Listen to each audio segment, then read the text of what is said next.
You're listening to the Wanderlusting Wives podcast, your podcast for escaping life's monotony, indulging in your wildest travel fantasies, and discovering the constant beauty of this ever-changing world. On today's episode, hey y'all, guess what? It's me, Regan, coming at you with all the information about my recent Mediterranean cruise. Welcome to the Wanderlusting Wives podcast. We are your navigators, Allison and Regan. Welcome to another episode today. We have another fun episode, and I'll let Allie do all of the introducing of our guest because you won't believe who it is. But first, Allie, take it away with our social media. Yeah, so our social media, Instagram, you can find us at Wanderlusting Wives, Twitter, X, that's Wanderlust Wives, Facebook, Wanderlusting Wives Podcast. And then if you want to get a hold of us or be a guest on the podcast, we would love to hear from you. We're looking for more guests for this season, so reach out to us using our email. That's wanderlustingwives@gmail.com. You can also DM us, send us messages on social media if you want to get a hold of us. We would love to hear from all of you, and we would love it if you'd give our podcast a review, 5 stars, whatever the max amount of stars are on Apple Podcasts, Spotify, wherever you listen to your podcast. We would love to hear some positive reviews and feedback from all of you. But without further ado, we have a guest that was so hard to nail down. I just cannot believe she is here this evening with us. We have the one, the only, Regan Todd. Oh, Allie, you flatter me. It's true. I am here. It is me. I am today's guest.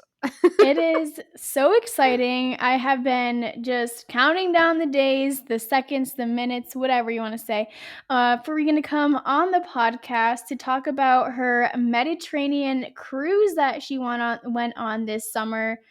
She has been withholding a lot of information from me just for this podcast episode, so I cannot wait to get into the nitty-gritty and for all of you to hear about her amazing trip. So without further ado, Regan, let's hop right in. Tell us where you went, who you went with, what time of year you were there.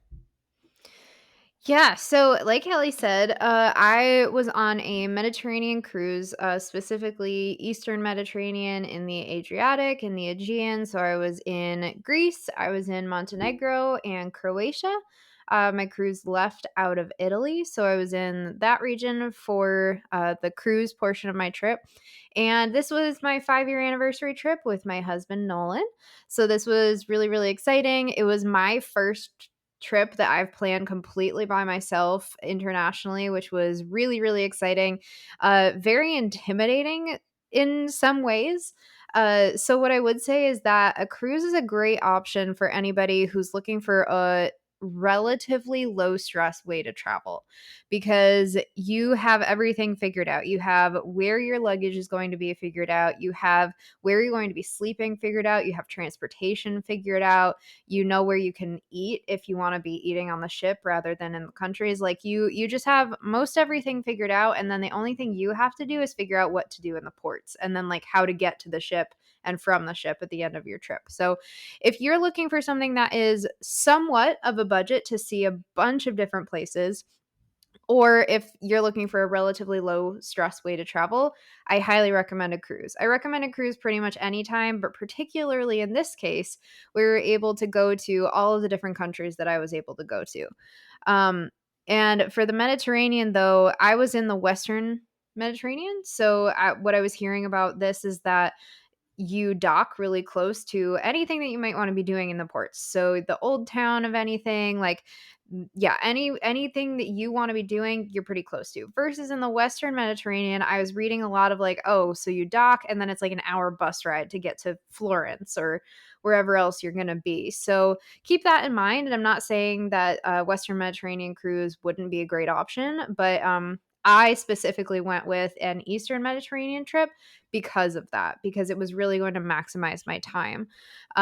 So yeah, we went it was a 10-day cruise in July. So it was very hot, mid 80s to mid 90s every single day, everywhere we were. But what's perfect about this in that region in particular is that it really lends itself to water activities. We were on the water pretty much every day, which meant that the heat really wasn't impacting us as much as it would somewhere that's more dry, and just dry heat constantly. So that was really great. But I would say that probably like the ideal time is fall if you don't want to be on the water. But we had a great time. It didn't really impact us that it was super hot. Um, yeah, I think that kind of answers all the questions for that first portion, at least. Yeah, and what cruise line did you go with, and have you gone with that cruise line before? Because I know you've done some Caribbean cruises and stuff like that. Yeah, so I went with Norwegian Cruise Line. I had not cruised with Norwegian before, and I had a really, really great experience. The booking was a really smooth experience. I go absolutely crazy when I'm booking a trip. I have spreadsheets galore. I am constantly doing like price point analysis and cost analysis and everything. Like starting in like last November, I think I made a spreadsheet of every possible cruise for a given set of dates. I knew we kind of had to go in July because of how work falls. We work for a school, so like summer's the best time for us to be going. So I knew our dates and I started looking at every single possible cruise line. And I was taking all sorts of data from each cruise itinerary that we could possibly go on. So I was looking at the number of ports, I was looking at the number of countries, I was calculating the price per port, all of these different sorts of things. And like, so that was. That was part one of me making my giant spreadsheet and trying to figure out what was going to be best. But what it really came down to was the time frame we wanted, the ports we wanted, and surprisingly, the ship that we wanted. So I would definitely recommend if you're booking a cruise and you're between a couple of different cruise ships or cruise lines, really do some deeper digging into the ship itself. Because what was really important to me for this trip was that I was going to be able to get off the ship and like maximize my time in every single port. Because what is not so great about a cruise is that you don't get the, like, early morning hours and the late hours. You don't have, like, that like, slow flexibility to really immerse yourself in a place. But this cruise was nice because we had, like, on average about 8 hours, 8 to 10 hours in a port every time, and I wanted to maximize it, like, every single day. So what I was looking for was a ship that wasn't going to be super crowded, that was going to make me like be on a really high tender ticket, or that like I was going to be in a huge line to get off or on the ship. So what it came down to, I was between two different itineraries, both on Norwegian, one on the Pearl and one on the Epic. And I did look at the ships then because I was like, this is basically the same. What are the ships like? And what I found was that the Epic has some really rough reviews saying this ship is huge, but it doesn't feel like it's big enough for all the people they're trying to cram on here, that it was taking a long time to get off and on the ship, and like it really wasn't a great experience from that perspective. Versus the Pearl was smaller. And it just felt like you had room to breathe, you weren't ever, like, crowded or anything like that, and so that's what I ended up picking because that was the vibe that I was looking for with this trip. I didn't want anything to hinder my ability to get off and maximize my time in each port. So that's kind of how I decided on this cruise. But if you're not in the market to make a billion spreadsheets and figure out what is the exact best cruise for you, I'm happy to do it. I'm weird like that. So just hit me up.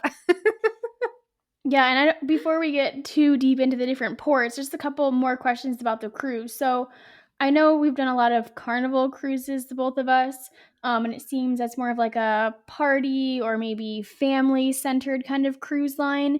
And I've heard that Norwegian's kind of like retired folks, older people. What was kind of like the vibe on the ship, and how was the entertainment? Because I found Carnival, as I've gotten older, is a little more disappointing in regards to the entertainment. So, what was the people like on the cruise and the entertainment?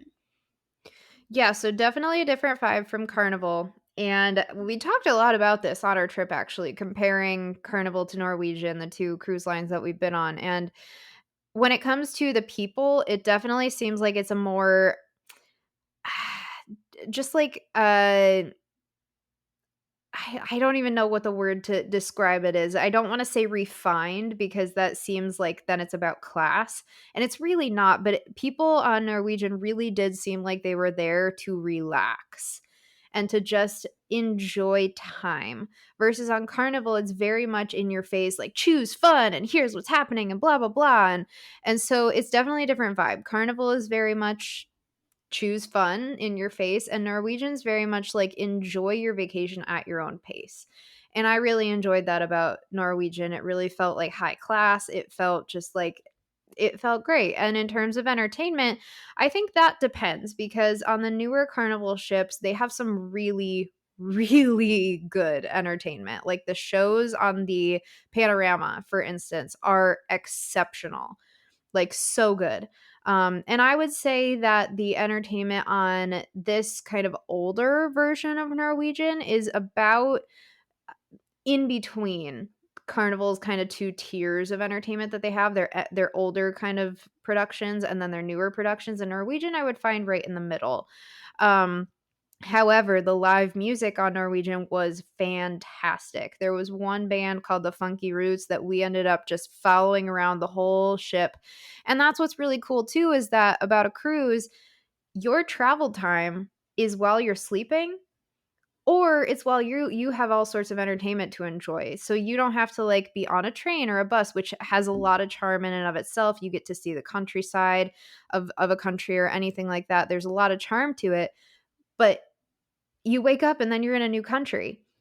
You get on the ship at night and you get to eat dinner while you're sailing, and it's a beautiful view, some of the most beautiful sunsets I've ever seen. You get to watch live music while drinking a glass of wine. You go to bed, you wake up in a new place again. And I found that to be really cool and a really cool way to travel.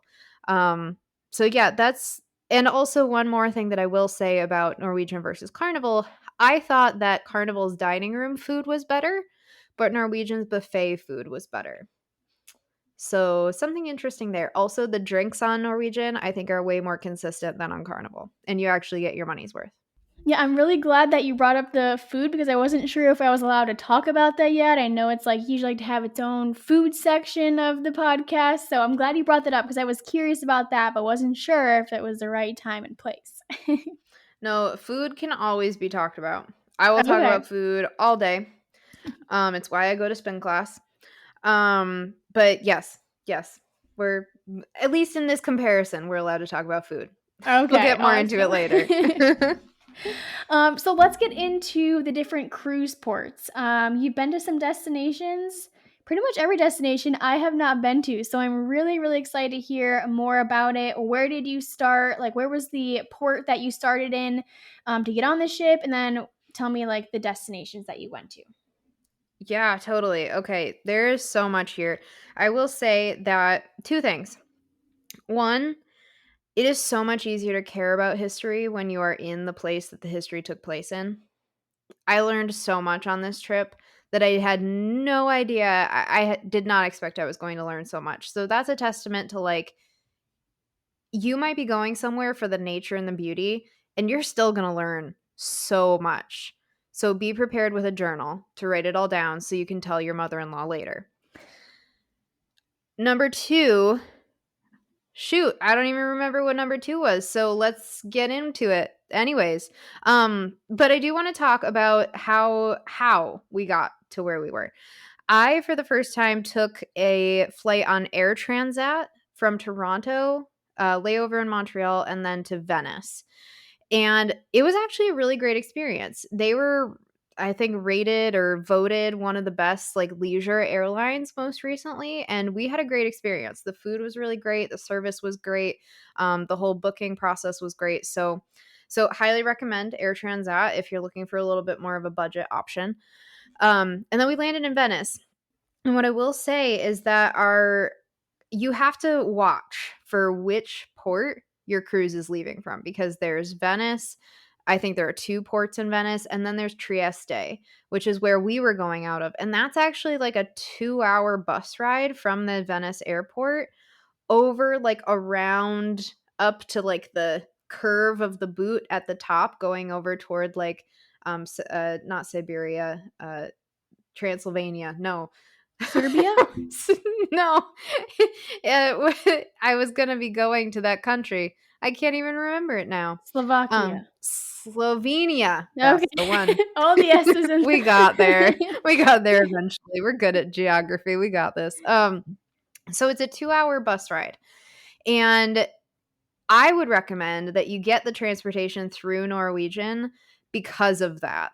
Like, otherwise, you're getting a taxi, you're getting your own kind of transportation or whatever to get over there. And I wanted the peace of mind.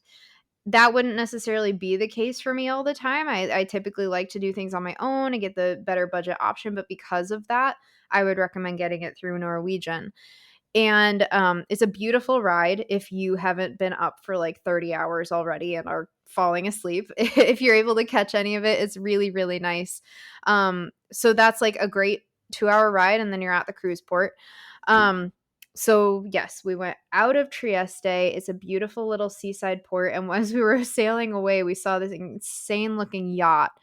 And we later learned it looked like a spaceship. Honestly, it looked like a spaceship. It was a yacht that was confiscated by the Italian government from a Russian billionaire. How a Russian person becomes a billionaire, I have no clue, but it was one of the craziest looking things in the water I've ever seen. I have not been deep sea diving. There's probably crazier stuff down there, but for the time being, this is it. So the next morning, though, you wake up in Rijeka, Croatia. And again, that's just what's so cool about a cruise is you leave one place, you wake up the next day, and suddenly you're in Croatia. And waking up in Croatia has been a dream of mine for a long time. So this was awesome. And Rijeka is one of those cruise ports that's like a 10 out of 10 cruise port because it's not super touristy, which is really cool. And it was a great first day. Dubrovnik, you've heard of Santorini, like some of these other ports that I went to, you've heard of, but Rijeka is not touristy because no one's heard of it. And so you don't have a like super high expectations because you haven't seen photos, which makes it really great and makes you really appreciate all of the little moments and the little things that you learn so much better. And it's a beautiful little seaside city.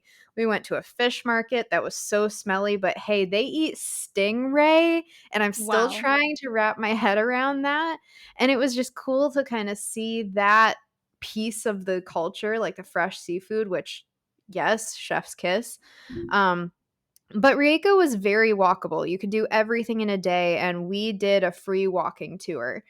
They have free walking tours in cities all around the world. Like pretty much any city you go to, you can find a free walking tour, and it's all just tip based, which is a really great way to learn about a city, invest in someone who's really passionate about the city.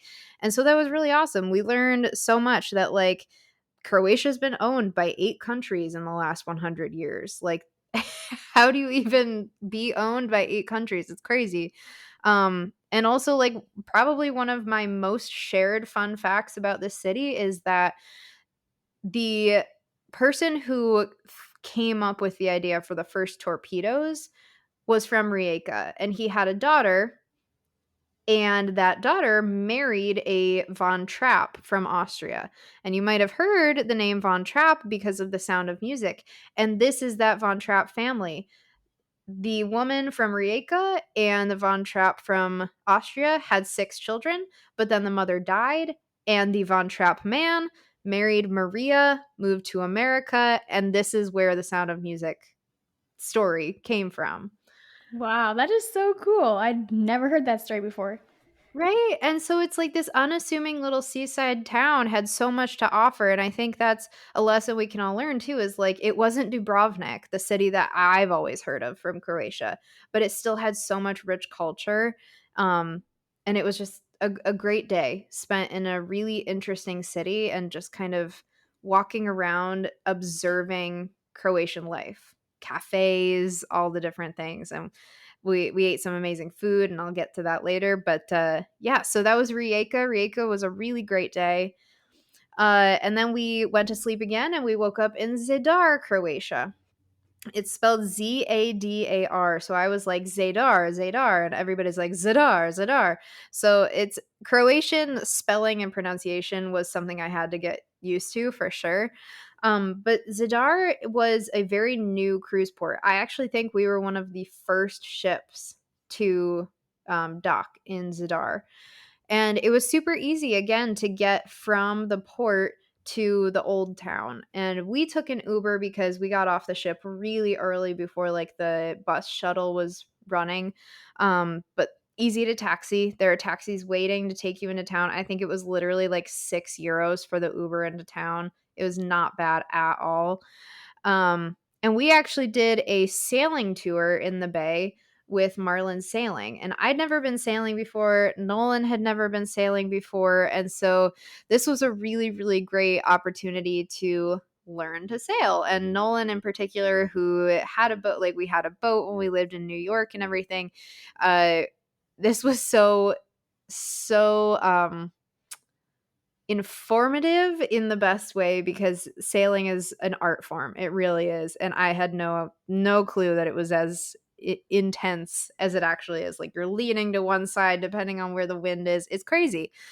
And it's the most clear water you'll ever see. I'm convinced that the Adriatic Sea is the most beautiful water and the most beautiful sunsets into that beautiful water. It just I could not get enough of it. Um and on the sailing tour, we stopped at a couple of different islands to do some snorkeling, and you really got a sense of like Mediterranean island life. Like this island had 100 inhabitants. It was all just like cobblestone streets and like teeny tiny boats tied up, and you could swim anywhere. And there's like a little church with everybody gathered. Like it was just awesome. Like I pictured that to be in Greece, and like yes, it's in Greece too, but like I was so excited to have that kind of like small island life experience, which was really awesome. Um, so that was Zadar sailing on the water. Again, when it's hot, you get on the water, and this was the perfect way to do it. Um, so Zadar, we then went to sleep. We woke up the next day in Dubrovnik, which was a day that I have been looking forward to for years now, to be in Dubrovnik. And it is one of the most impressive cities I've ever been to. It is gorgeous. The old town with the medieval walls is so I cannot believe that those medieval walls are still standing. Uh, Game of Thrones has been not recorded, filmed there. Even one of the Star Wars movies was filmed there. Like it's a hub for filming because where else do you find these incredible medieval walls that are so well preserved? It's just oh my gosh, I loved Dubrovnik. But what we did to start our day is we took the city bus into the city. It was way easier. Like I think the shuttle round trip one time from the cruise port was $20 a person. We walked off the ship, walked right next door to the bus terminal, and for €6 we got full use of the bus system for the whole day. So definitely recommend that. It's super easy to get. But we started with a kayaking tour and very quickly learned that tandem kayaking is not for me and Nolan. We do not work well enough together in that setting. But it was really cool to kind of see the medieval walls from the outside and to learn more about the city and about the civilization that's been there and how the walls came to be what they are. Even the first quarantine in all of Europe is in Dubrovnik. And it's this building of, I'm going to get this wrong, I think seven, some number of chambers. If I had the picture in front of me, I'd be able to count them. But before entering the city walls for a long time, you had to quarantine during the time of the Black Plague, make sure you're not contagious, all of these things. And you would start in the chamber farthest from the city, which was the biggest chamber. And every 8 days, you would move forward a chamber.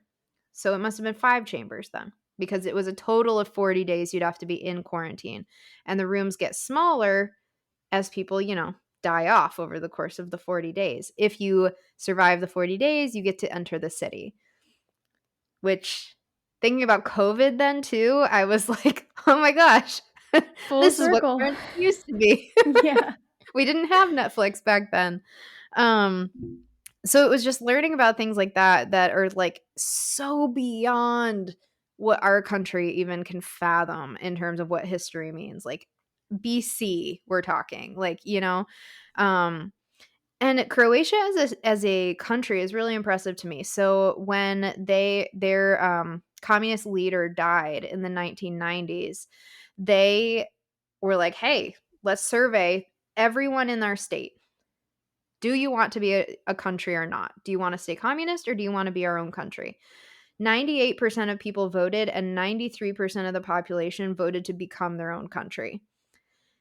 And I don't know. I love that they asked their people for such a big question. Like, this was a huge decision and they asked the people, which I find really, really inspiring. And the other thing that I found interesting about the Croatian government is that before COVID, they were allowing 4 to 5 ships in their port at any one time, cruise ships. And I don't even know how our ship fit in, so let alone how they were fitting 4 and 5 ships. So when COVID came and shut down the entire cruise industry, they said, "Okay, for the sake of our people, for the sake of our history, for the sake of our nature, we are going to make a law that can allow only 2 ships, up to 2 ships in each port at a time." And that's awesome. Like, they didn't care about the tourism industry that was coming in, which is a huge industry over there. Instead, they put the people and the country first. And I find that really cool. And in each of the Croatian ports, we were the only ship. So that was cool too. It was less crowded. So Dubrovnik was amazing. The second half of the day, from the kayaking tour, we took a tuk-tuk tour, which a tuk-tuk is a just electric little glorified golf cart, I guess. That's road safe, that's certified for the road, and it's eco-friendly, and it's a cheap way to view the city. And what I would recommend is doing this instead of taking the cable car up to the top of the mountain over Dubrovnik, because for about $30 more than the cable car, we got a 2-hour tour that was basically private. It was just us and one other couple, and you learn so much about Dubrovnik, and you get the same views that you would get if you took the cable car. So that is my recommendation, to take a tuk-tuk tour with Eco Tours. Dubrovnik's amazing city. Please go there. I loved it. I want to go back. It's one of those that was a great cruise port, but that is also one that I want to go back and, like, spend some more time in.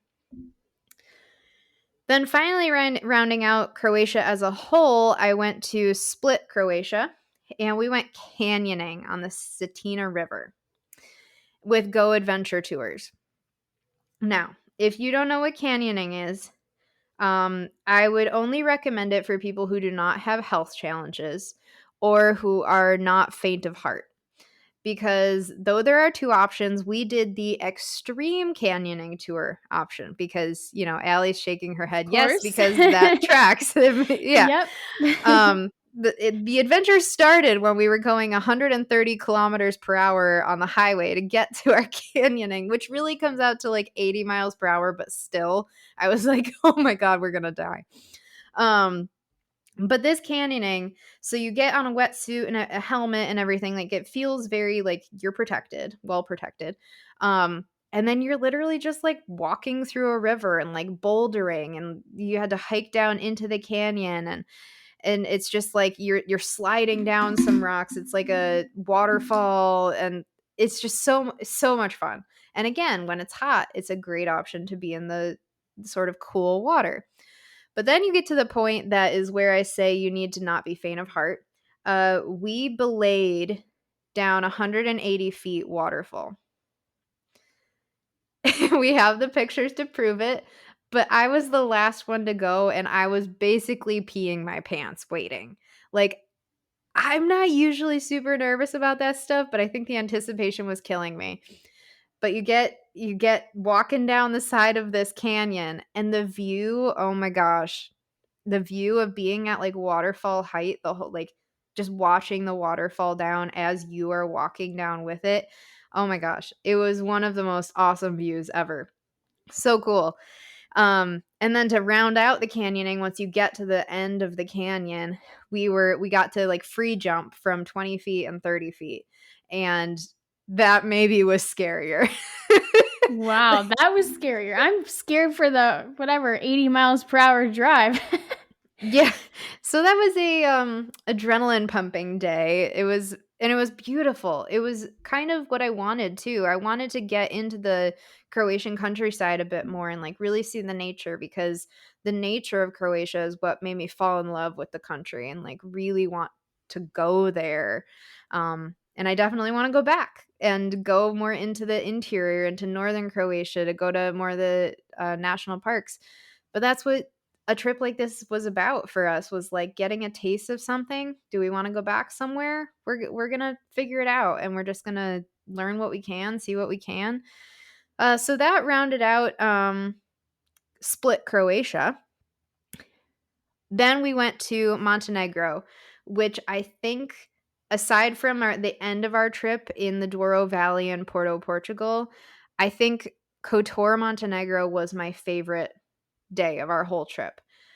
We started by waking up for the sunrise, and it was not like your typical sunrise of like the yellows and the pinks and the reds and everything. We sailed into this like little crevice in the mountains, watching the mountains start to glow at sunrise, and it was spectacular. So highly recommend, if you're cruising into Kotor, Montenegro, get up for the sunrise. It is beautiful. And then as soon as you're there early in the morning, get off the ship as soon as possible and go into Old Town immediately, because you are going to be like, A, it's going to be cooler. B, there's not going to be anybody there. And Old Town Kotor is one of the most quaint little places to explore. Like when you're thinking about Europe and it's like the little cracks and crevices and little alleyways and everything to be walking down, that is like the pinnacle of what you might be imagining. And not only that, there's a huge cat culture in Kotor. So Kotor, the Old Town Kotor, is one of the places where there's a protected cat population. And so naturally, I walked around befriending all of these cats. And before all the tourists come in for the day, it's like they're just rolling around and like playing with each other and hunting bugs and whatever else. It was just like so cute. I loved it so much. And Kotor is gorgeous. But we went on a speedboat tour there, which is always so fun. I love being on boats and, again, being on the water. A couple of highlights from this speedboat tour too, and they have a million different companies that do it. They'll all pretty much be the same, so you just find whatever one. I went through Get Your Guide.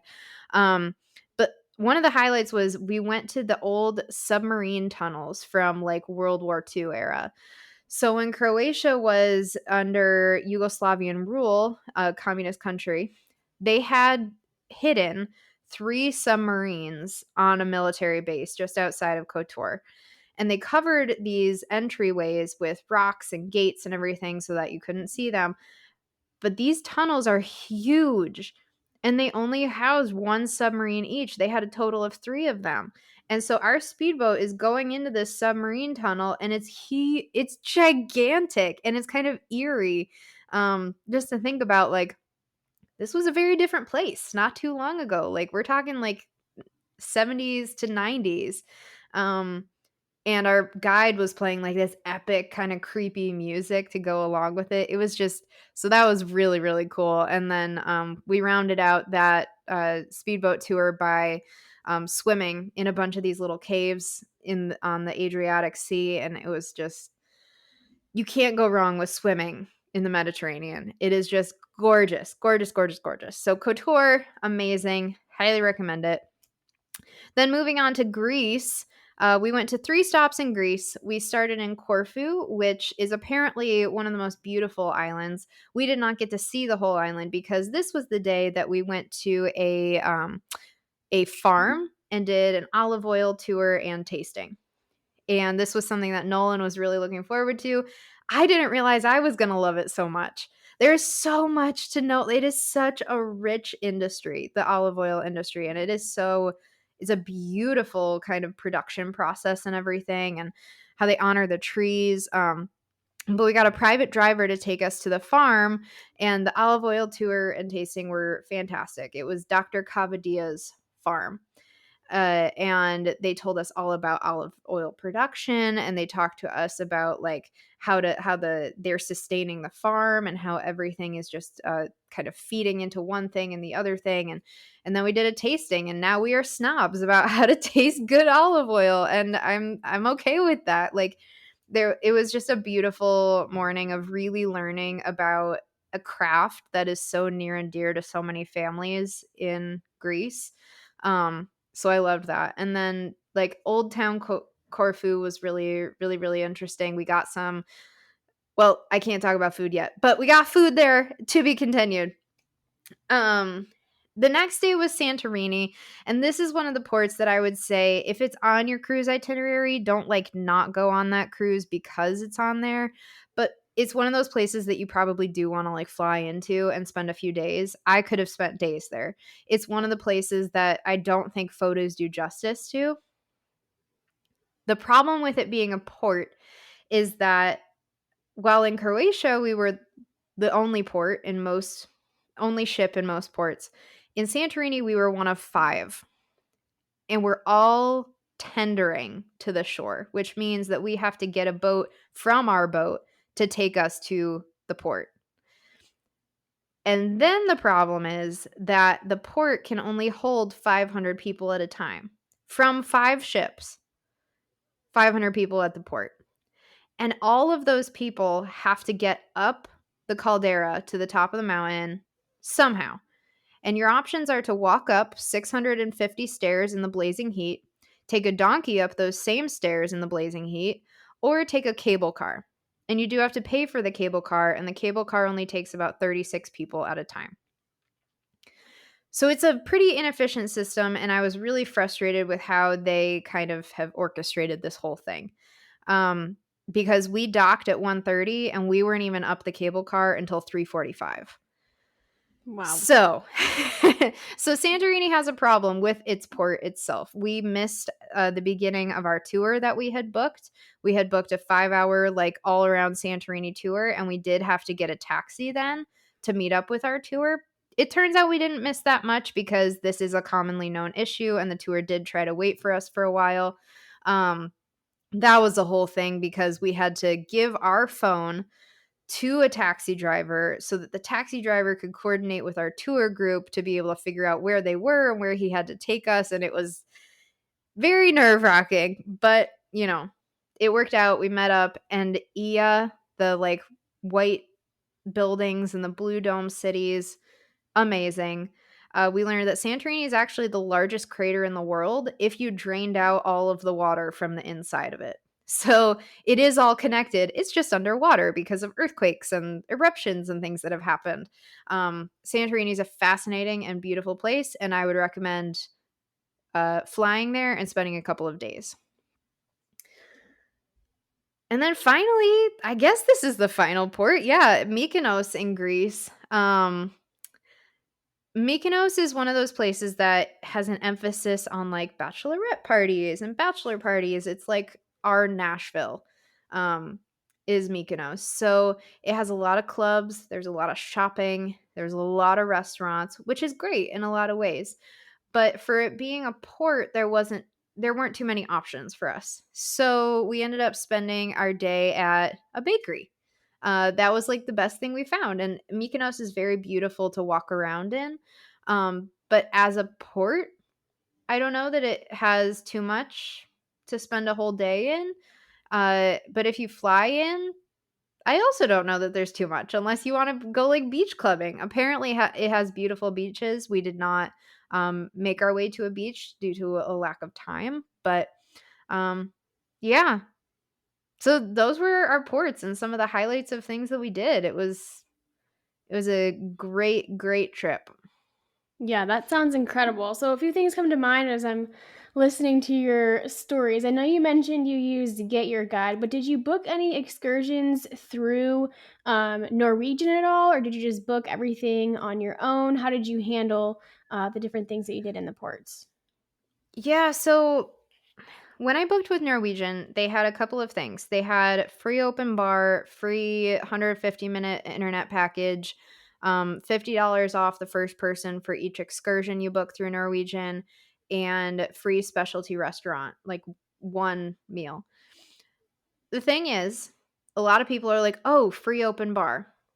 That doesn't mean free open bar. You still pay the gratuities. So even with quote unquote free open bar, we still would have been paying $1,200 extra because of gratuities. Like, it's not free. So to keep that in mind. The specialty restaurant is a great deal. You do pay gratuities, but it's one meal and it's like $100 value and you only pay like 25 bucks. Definitely worth it. Internet package, couldn't care less. The excursions thing is interesting, where you get $50 off the first person for any excursion. However, I was finding that a lot of the Norwegian excursions still ended up being more expensive than if I just booked them on my own. So you really kind of, if you have the time to do it, do some cost analysis. I was very cost conscious for this whole entire trip. Um, Over like this entire 2-week trip, we did our 10-day cruise, everything included, gas to the airport, the parking at the airport, and then we did 3 days in Porto, Portugal at the end of the trip. All of that in total was $7,500. So, like, to give you kind of an idea of what you can do, like, if we went through a travel agency, that would have been at least twice the cost. Like, you can pay a lot of money to do the same exact thing that I did for about half the cost that you would do. And part of that is looking at your options for excursions. What do you want to do? Where is it cheaper? And is convenience more important to you? Do you feel confident in your ability to make it back to the ship if you do it yourself? All things to consider, but I use Get Your Guide for a lot of things, and for other things, I went directly through companies, and it worked out pretty much every time. Yeah, you bring up a good point too. I know your phone wasn't working, or Nolan's was, or vice versa. So, how did you handle going from place to place, finding an Uber or a taxi, maybe using Google Maps or whatever you might have used? How did you handle that, especially since I know one phone was working while one wasn't? Yeah. So, oh, a lot of people go for SIM cards because they're generally the cheaper option. I don't know that I will ever choose a SIM card. There are just some things that I will pay the extra money for every time. My dishwasher detergent is one of those things. And getting cell service through your cell phone provider is another thing that I will do every time. We determined that only one of us really needed it. I didn't really want to be on Instagram. Like, if one of us has access to Google Maps and everything, that works. That's good. So Nolan got full service and it worked great. Like, there was not a time when we did not have service that we needed. Versus, I know a lot of kind of borderline horror stories where people get a SIM card and then it doesn't work in XYZ country, but getting the service through Verizon worked like a charm. It was great. Worth every penny. Yeah, that's good to know. I know too, not to take away from your trip, but when Nate and I went to Europe in December, we have T-Mobile and they had coverage through our plan that we already had, so we didn't have to pay additional charges. So also just like check your phone company before you pay for anything like a SIM card or maybe extra charges because they might actually Yeah, have coverage in the destinations that you're going to. But enough totally. about my trip. No, that's a Um, great point. any other things that we're missing in regards to cruises before we get to Portugal? Because I'm excited to hear about that as well. Yeah, I mean, that's kind of it. That's a pretty good snapshot. Like, yeah, we did it. Yeah, that's amazing. It's been on my radar for a while, and now it's even higher up on the bucket list of things to do. But it didn't stop there. So you made your way to Portugal. Now this is at the end of your trip, right? Yes. Okay, so why Portugal? How did you get there? And then we'll move to the things you did.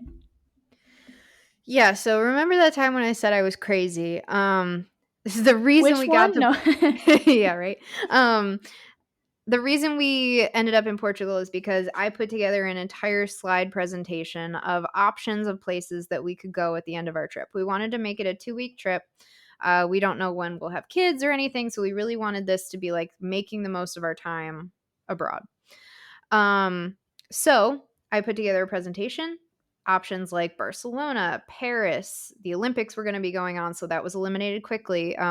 Lisbon, Porto, the French Riviera. There were like a bunch of options that I put together, and I kind of presented the pros and cons of each, how much it would cost, a few pictures, and I showed it to Nolan and I said, I need your help. And he picked Porto. And coincidentally, that's what I was hoping he'd say. Perfect. Be- yeah, because I heard that Porto was a little less touristy, a little more like hometown. And I really wanted that kind of immersive vibe in a country. I've always wanted to go to Portugal. So that was high on my list, and Porto was it. And that's how we decided. Easy enough. If you're on the same page, that makes it nice and easy. Then there's the hardest part of planning things.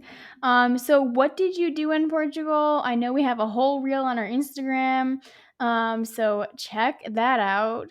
But tell us more. What did you do in Porto? Why was it so amazing? So we were supposed to do more, but it turns out that we missed our connection from Venice. We had a flight from Venice to Madrid, and we missed our connection from Madrid to Porto. Not our fault. It was Iberia Airlines' fault. And then we were in a customer service line for 3 hours. That resulted in us needing to stay overnight and get a flight the next morning. So we did miss one night in Porto. That being said, I don't super recommend Iberia. Maybe if you're just like flying around the countries in Europe frequently, maybe, but like I did not have a great experience with them. Their customer service was not good. Um Anyways, once we did eventually get to Porto, we got the cutest little Airbnb. It was great. Great location. Um, and we took an e-bike tour all over the city. And I highly recommend e-bikes versus walking because that city is hilly. It is so hilly, and an e-bike was the perfect way to see everything. We learned a lot about the city. We saw some amazing views. And it's just that like you get across the river looking onto Porto, and it is just like we had some like guitar music in the background, and we took a video of this beautiful view, and it was just so like quintessential. It was fantastic. So we did the e-bike tour. We ate at a market that I cannot remember the name of. That we got like shrimp rice, and it was so good. I know we're not on to food yet, but and we actually ended up going out. We took the trolley, which apparently is only touristy at this point, but I don't care. We took the trolley all the way out to the Atlantic Ocean, and at the end, there's this gorgeous park. It's very beautiful. And we happened upon a mini golf course in the park. And guess how much it was for two of us for 18 holes of mini golf? Um, €6. €8. Wow, that's really great for 18 holes. Wow, I just paid Yeah. $10 a person for 18 holes of mini golf the other day. Right? Right? Like, I look at Disney World, and it's $19 a person for the course, and I know that's Disney, but still, I was like, €8? Even if we don't get to do the whole thing, like, yeah, let's do it. And that was really fun. Like, it's things like that that you just stumble upon that are just make a trip. So we did that, and we just walked around the city. The city is beautiful. Like, the azulejos tiles and everything, the blue tiles are beautiful. And then we went to a fado show. And if you don't know what fado is, it's the Portuguese, like traditional Portuguese style of music. And what I didn't know is that these shows are improvised. And I don't entirely understand it, but there's a acoustic guitar player, and there's a Portuguese guitar player, which is a 12-string guitar. And then there's a fado singer. And the fado singer determines what songs they're going to play. They just tell the musicians what song and in what key based on whatever he or she is feeling like singing that night. And they just perform together. And it's beautiful. And I didn't understand a single thing they were saying. And yet, like, I felt so emotionally invested in whatever was happening. So if you're going to Portugal, I 100% recommend finding a fado show somewhere.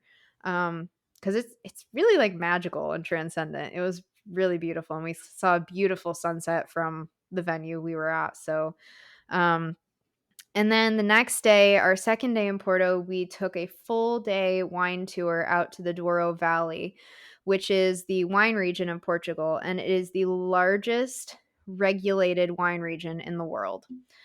Um, I might have that wrong. It might be the oldest or the largest, and I can't remember which one, but Google will tell you. It is beautiful. It's one of the most stunning places I've ever been. Pre-industrial revolution, they built all of these terraces on mountains for as far as you can see so that when it rains, the vines for the wine for the grapes don't get washed away.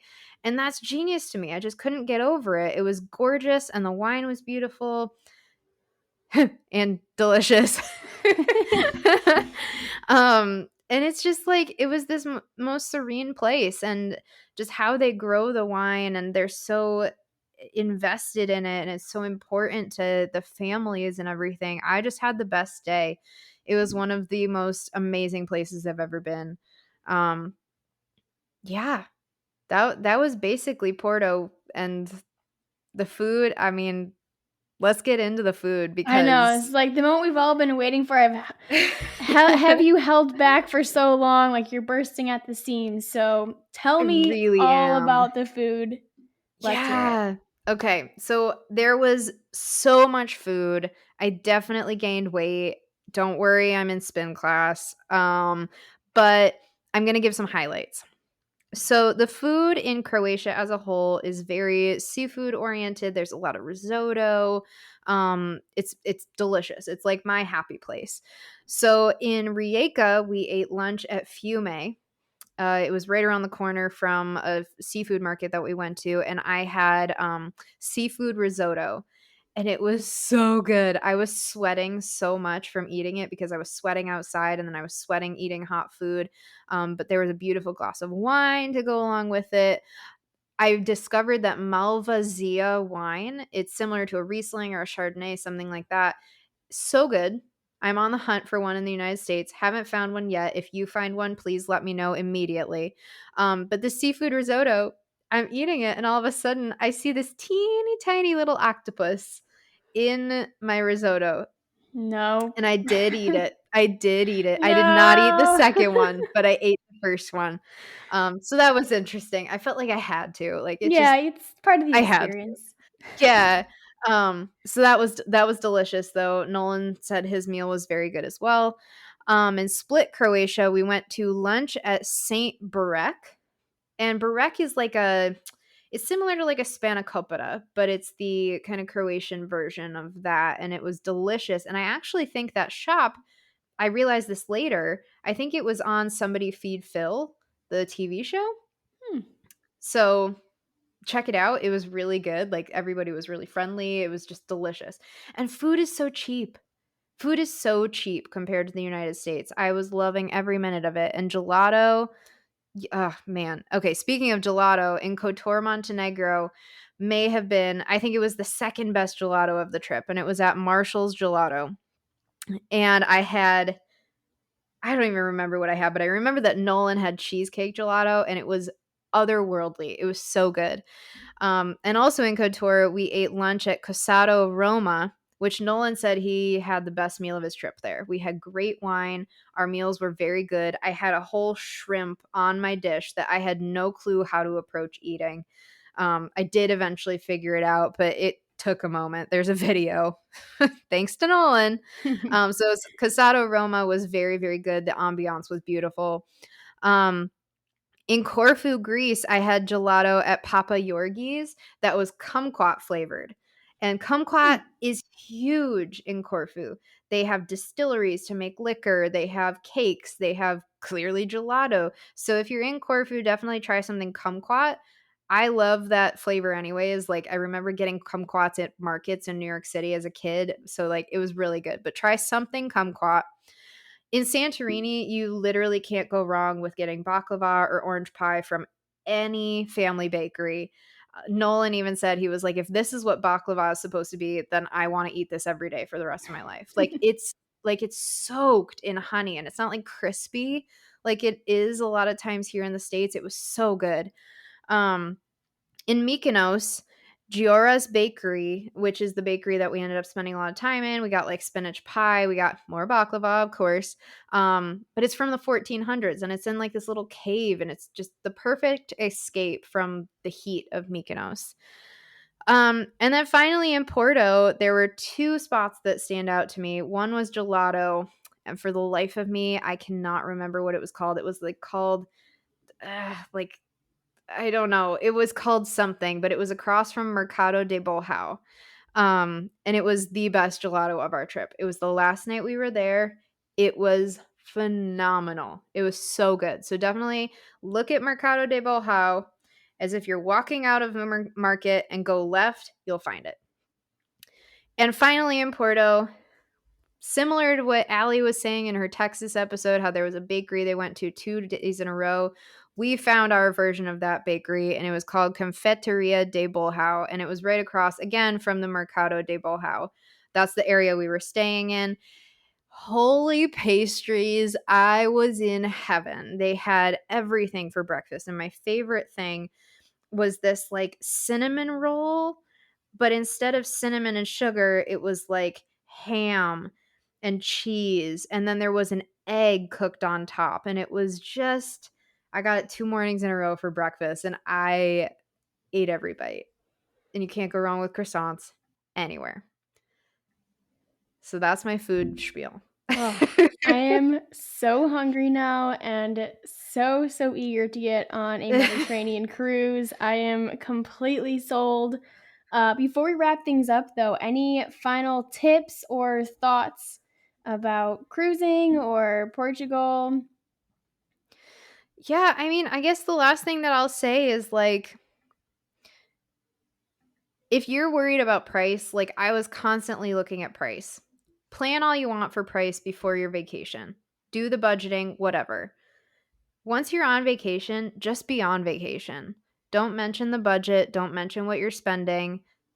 Figure it out later. I mean, obviously within reason, but just enjoy yourself. There should be nothing else that you're worrying about when you're on vacation, and just enjoy who you're with.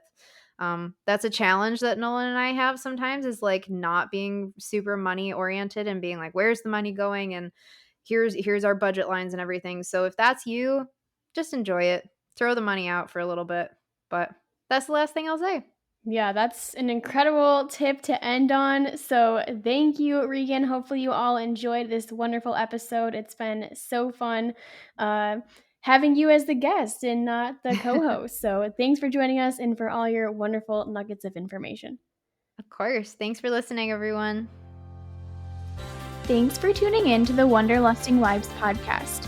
Come escape with us again every other Tuesday for Travel Tuesdays. Don't forget to give us a subscribe and a follow on all of our social media and wherever you listen to your podcasts. And until next time, wander on!